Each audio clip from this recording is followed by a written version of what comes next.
in a little bit. So we'll start with the board. We won't put Dietrich on the spot first. So somebody kick us off on what are our district's current strengths. Who wants to start there, board? Financially, we're in pretty good shape. Good. Surprisingly. Yeah. We are. Yeah. Can we add to this as we discuss? What's that? Can we add to this as we discuss? Oh, absolutely. So if you want to write that down, but it's fine. But your thoughts are your thoughts too. So Right. in good shape financially, and that's important, especially probably leading into next year and this possible change in the school finance formula. There's a lot of uncertainty around that. So there's some districts who aren't in good shape rolling into that who are really scared. But if you're in good shape, at least hopefully we can see what they come up with and adjust. So thanks for sharing that. So good shape financially. What else? I think we're in good shape structurally within our faculty. We have teams and committees in place to kind of keep the momentum of where we're at moving forward. So even though there's been a change in leadership, we have strong internal teams to keep things going. Is that a fair summary of what you just said? Okay, very good. What else? I kind of went the same route, but great teachers and key leaders. Yeah. That ties into what she was. At the end of the day, we got a strong staff, really good people. We could always have improvements here and there, but you guys got good staff. You got good people. I know a lot of them. Okay. What else? With that staff, we have good buy-in from them, like they are invested and committed to where we're going. That's good. And so this goals and expectations might help them and lead them a little bit into identifying really where are we going if that's uncertain at this point. Okay, so thanks for sharing that. What else? What are some strengths of some of you that we haven't heard from yet? But I think we have really good graduation rates and post-secondary success rates. And So some of our scores, Yeah. some of the things we're held accountable for on accreditation, that we've been doing well. Post-secondary would be one, graduation rate. Yeah, I think you guys I graduated at 95% almost or something, don't you? yeah, I think it's maybe. Teacher, what is it? 100% last year. 100% last year? I certainly would take that in my district. Last 2 years. Last 2 years Yeah. from our needs assessment. Which isn't uncommon either. In really small rural schools like this, graduation rates are typically pretty high, and that's good. Post-secondary is excellent then too. Okay? What else? Strengths? We do, I feel like our staff has done a good job of getting community like into the building or getting kids out into the community, kind of making that community connection between school and community. Okay, so in the two-way, I liked it how you framed it too, and not only getting the community in here, but getting our kids out into the community. It's important in today's day and age that we continue to build and strengthen those relationships and gain support for our schools. So that's really important. What else? Any other thoughts?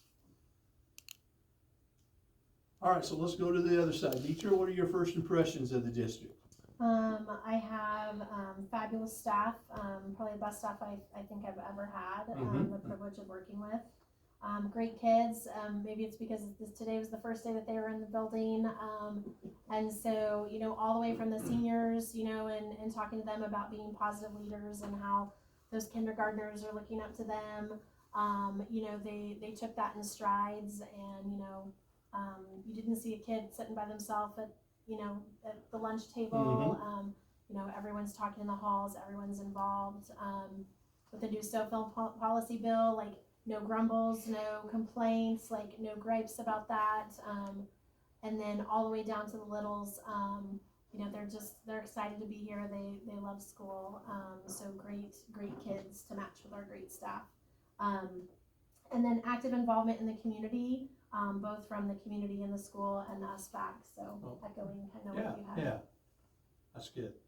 It'd be interesting it's ironic that I'm here on the first day of school, right? So there's a lot of positive energy going right now. See what I think. Yeah, we haven't had to suspend anybody yet, right? So we'll see how that goes. But it's good that I love that your cell phone policy's going good. And again, initial first day, I'm sure somebody's going to test it, and we'll have to cross that bridge and everything. No, we actually had several come up and say, "Where's the lockbox at? Like, I thought it was going to be in the commons." Okay, well, we failed on the first day. We had tailgating with high school kids with breakfast this morning, and we had red carpet with the littles. So we kind of failed in getting the boxes where they needed to be, so I was like, take them to the office. I had Can kids we- coming in the office Yes. going, where Like do they're- I, yeah, where do they- I they turn know my they're phone supposed in? to. Yep, they were Yeah. voluntarily bringing them in and asking where they needed to put them, so, You that was know, great it's to gonna see. be interesting, don't mean to get off track here a little bit, but I think there's a decent amount of our kids that are actually kind of excited about it. Like, let's get back to talking to each other and interacting with not everybody feels that way, but, some early results would trend that way, that they're kind of excited that they'll go to lunch and people aren't gonna wanna be on their phones, and maybe you didn't have that anyway, but, to where they can just get back to not having that pressure on that. Anything else you wanna share with them on early impressions, first impressions? PTO was fabulous, Boosters is fabulous, you know, my KISA committee, couldn't ask them to do anything more, like they're always the first to jump in. Mrs. DeWeese is an absolute asset to our school with, the kindness, you know, challenge that she does in the wintertime, to mock interviews and, you know, all of the things that she does. Yeah, she's that. So great people that we have in key roles. So as we work through tonight, this work session too, really kind of what we're after is kind of what we call misalignment. And so you already start to see that there's some pretty good alignment, right? In what you guys believe are strengths and what already in a month, fair to say a month, a little bit more, Deetra is seeing as kind of her impressions of what are really strengths in the district as well. Okay, what are some key challenges and opportunities, board? Frame it as opportunities. I know they're challenges, but how can we spin those into opportunities? So what Replacing would some of those staff. be? What's that? Replacing staff, it's Yeah. big for everyone. Have you replaced all your staff? Are you good? Are you still missing something? Yeah, we have a few positions that we could use Yeah. people in, but we're pretty good. You just can't find anybody, right? Today's job marketplace, if we lose somebody, who do we get, Yeah, right? we need a music teacher, we got our music teacher to come back part-time until we find a full-time one. Yeah. It's tough right now, which from a board perspective, you just gotta do everything you can to make them feel appreciated and valued, and it's not always about money. There's other ways to do that too, and I'm sure you guys are aware of that. So what other challenges besides hanging on to our staff and finding people? New students to school, and figure out a way to keep the district from shrinking. Yeah. So how do we, Tough. spin the tide of, our enrollment's been going down? Is that what you're kind of alluding to? How can we turn that? You know, the reality is everybody's facing that. I mean, you're not alone. Last year, there was only 5 school districts in the whole state of Kansas that reported out of 285 positive enrollment. Really? Yeah, that's amazing, right? 5 school districts reported more students, and you can imagine where those 5 schools are. None of those are out here, right? So, but they're large schools, Garden City, which I know they're a lot bigger and everything. And every time you go to Garden City, every time you go to Hayes, both of those communities look like they're growing from the outside. New construction's going on, and yet both districts' enrollments are just plummeting, right? And so, So what's well, going on? there's several things going on. I think number one is there's just not as many babies being born. I mean, families just aren't what they used to be. And as you have families of 4 and 5 kids in your district who are graduating, they're being replaced by families that have 1, 2. I think that's a lot of it, right? So it is what it is in that regard. Obviously, homeschool has become a popular trend. I know you guys are dealing with that issue here. We are in Goodland. Everybody is, that trend of that piece is a rise. I think those 2 are the biggest issues as to why. The virtual school thing's been going on for a while now. I don't know if we can really factor that into recent trends. It's probably just more birth rates, population, and it is what it is, right? So, what other challenges? We're currently in a transition period with administration. I mean, that's the way it is, so we have the opportunity to build on where we were and move forward with new and different. Okay, so although there's a change in leadership and that presents challenges from a experience, or there's gonna be a lot of questions teachers gonna have over the next year or two. How do we do this? How have we been doing that? Why do we do it this way? Besides the answer of that's the way we've always done it, but, you know, what is the real, right? Honestly, I've been in Goodland for 16 years now, and there's still some things that come up every now. I'm like, I didn't know, since when have we been doing it like that? We've always done it like that. Why are we doing it like that? I don't know, we just have always done it that way, right? So, that's just part of it. So, but I loved how you framed it. Great new opportunity though as well, right? So, and if we stay in that part, it'll be a good thing for us. Anybody else want to weigh in on key challenges? One of mine's always communication, even Yeah. though we haven't had an issue here yet this year that I know of, but Yeah. every year it's But it's early, right? It's It's a thing. early, right? This is still the honeymoon period. Teacher's like on a pedestal. She can't do nothing wrong right now. Right? This is the good life, right? This first year, right?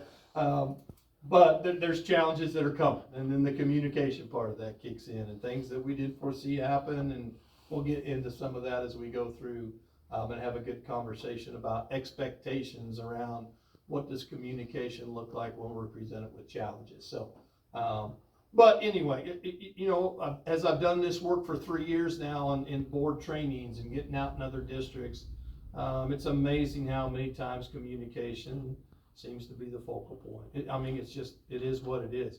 And I don't think you can over communicate, and sometimes when you think you're doing a good job, others don't perceive that you're doing a good job. You're trying to get the word out, but so communication is just always critical. Okay, what other challenges? Anything there? So we'll jump over to this side of the thing. What do you want to learn in your first 90 days? What do you want to learn in your first 90 days? What thought did that bring out for you, Deidre? You know, a lot of it, mainly because you come in July, and that's when all of the new budget stuff comes out, so budget's always going to be a big one. That's probably the broadest thing that I think is probably on the superintendent's shoulders when we first come in July. And then with budget is enrollment numbers, like what do our trends look like? Where are we gonna be at for enrollment? And then trying to learn all the different things that are currently already in place. So what's the strategic plan for, you know, your KISA? Where are you at in that? What year are you in? What new things is the state rolling out, like at-risk accountability? You know, just keeping up with all of those, all the new state requirements and all of those things. And then also, what are the current initiatives in the district? You know, like when you first come in, while yes, you want to come in with new leadership and new opportunities, you also don't want to rock the boat. If things aren't broke, you don't need to try and fix them. That just causes animosity and things right off the bat. So just really kind of easing your way in and, you know, learning what the goals and the qualities of the district are and how I fit and meld into what's already there, so I can help strengthen those things. Yeah. So you have these outside pressures and forces that you have to deal with. You talked about KSDE, and yet probably you're almost on a daily basis through interactions on a wide variety of people that you interact with, really trying to get a pulse on the culture here. That's what Deidre's doing right now, like, right?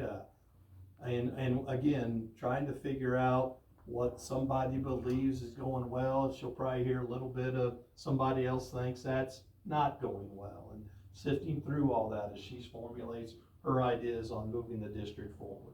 So that's really good. Okay, what should the superintendent know early? If you guys haven't had an opportunity to talk about that yet, now is a great time to kind of give her a little heads up. Heads up. Go ahead. What? It can get real windy here. It can get what? I'm sorry. Windy. Oh, windy. Hey, Wow. Now, are you talking about the people or are we talking weather? No, that's Are we How you talking? or both? I think, you know, Deidre's from Southwest Kansas. It probably has her share of windy days down there. In fact, I know down in Hugoton had to cancel a couple of days because of wind this year, right? So it gets lively up here occasionally on the weather side. right. Are you talking on something else on the windy side? Potentially. What other challenges? Or kind of, hey, heads up, Deidre, maybe we haven't had an opportunity to visit with you yet about potential landmines that may potentially be out there, we just wanna make sure you're aware of. We have a lot of opinions within our district and community that are willing to be shared. I would encourage her to be able to discern and decipher through a lot of those. Yeah, see, that's what I was talking about, back to this question. I think internally, she's probably trying to process that. This pull and tug of different opinions and what's real and what's valid and what really is the pulse of the community and the school. And yeah, I hear that, but you know, my board doesn't really, right? So, and I think what's gonna be really important again is, as those things come up, she can deal with those as long as you guys stay together and support her in those types of factors that come up on that. So that's really good. Okay, what else? Early warning signs. I call them landmines, potential landmines. I wouldn't say this is a landmine, but I would say that as a board, we kind of expect our faculty to be the experts in what they're doing. And we have typically done a pretty good job of wanting their input on decisions that we're making for them. Would you guys all agree with that? Is there a consensus kind of on that? Oh, yeah, I mean, I think Yeah, I like that's her input. pretty interesting. Okay, so that's important for her to know that don't isolate the staff. This board feels really good about staff opinion or their ability to buy in. They need to be involved in decisions, right? Is that fair to kind of summarize as, hey, early warning, something I want you to know early. In this district, we value and appreciate the staff, and we value and appreciate their opinion on matters. Not that it starts and stops with you, but make sure you seek that out. Am I summarizing that fair for you? Yes. Okay, all right. What else? That was a little bit how I went. It wasn't, and she brought it up already, you know, don't rock the boat. Yeah. Like we have a pretty good staff and different things and kind of wait before you try to change the world type of thing. Sure. That's just good leadership, You know, right? yeah, Get no, I in. agree. Yeah. Unless something's totally broken, which Sharon Springs not, in my opinion. There are districts where we need change and we need change now, and you are hired to bring it. Like you did something in another district, that's the reason you got hired. We're bringing you here to do that because we know it's not good. I don't really get a sense or a feel that that's the case here. Okay. All right. What else? Anything else on what we want her to know early? All right, Deidre, let's go over to you. What does a successful first year look like? So you've been here 6 weeks, right? Kind of processing things, and then sooner or later it'll go really quick. You'll be at the end of the year, and in your mind already, you're Formulating some ideas, but what would success look like for you at the end of year one? You know, they kind of sound cliche-ish, but at the same time, it's still what's the most important, and that's our kids. Mm-hmm. So, you know, happy and successful students is going to probably be my number one. 100% you know, with that 100% graduation rate, post-secondary successful plans for all of our kids that are leaving, and then you know, just happy and healthy, you know, for the others from there. For staff, I firmly believe that, you know, a happy staff makes for happy kids, and it also makes for a happy district. But with that happiness, it really comes more in the form of retention. So if you have a large turnover, why are they leaving? What happened? A happy and retentive staff really is kind of how I look at that. And then for the third one, you know, really when you talk about students and staff, those are your major things of where you really look at a successful year. Sure. All right, very good. Keeping the focus where it needs to be. All right, let's move on then, okay? Again, we popped this up quite a bit, 8 characteristics of highly effective boards. We're gonna jump in here a little bit, and we're really gonna pull it apart and really look at 5 characteristics of a successful team. But again, for a board, you guys, right, that these things really break into 3 separate silos too, okay, as far as expectations. We have a vision, we have values we hold on to. Some of those have already come out. Those are important expectations for us. And the accountability, right? That these things we have as being accountability, policy, relationships. We understand the data. a lot of boards don't really even know what their graduation rate post-secondary. You guys are data savvy board, right? And then collaboration, trust is probably the most important part. You talked about retention and staff and keeping on to them. A board that displays that, a board that has a great culture and the staff knows that and they feel supported goes a long ways on that. So these are just points I'll run through real quick. But so again, commit to the vision of high expectations, share strong beliefs and values about student capability, remain accountable, driven, and policy focused, establish collaborative relationships and communication. We utilize data decisions, align and sustain our resources. You talked about the budget being in good shape, making sure we do that. Do you guys do the district needs assessment? Have you done that already? I presented it at the last board Okay. meeting. And who is that staff driven up through you, board weighs in? KISA does that, so we do that together as a KISA team. Okay. With me involved, and then, we present it to the board, share it, ask any questions that they have. Okay, that's good. All right, very good. Lead as a united team with the superintendent, participate in continuous team development. How can we continue to strengthen our board? So here's the part that we're gonna dive into a little bit more. Effective board team, okay? Kind of these 5 main things. How do we build an effective team, right? What is our role?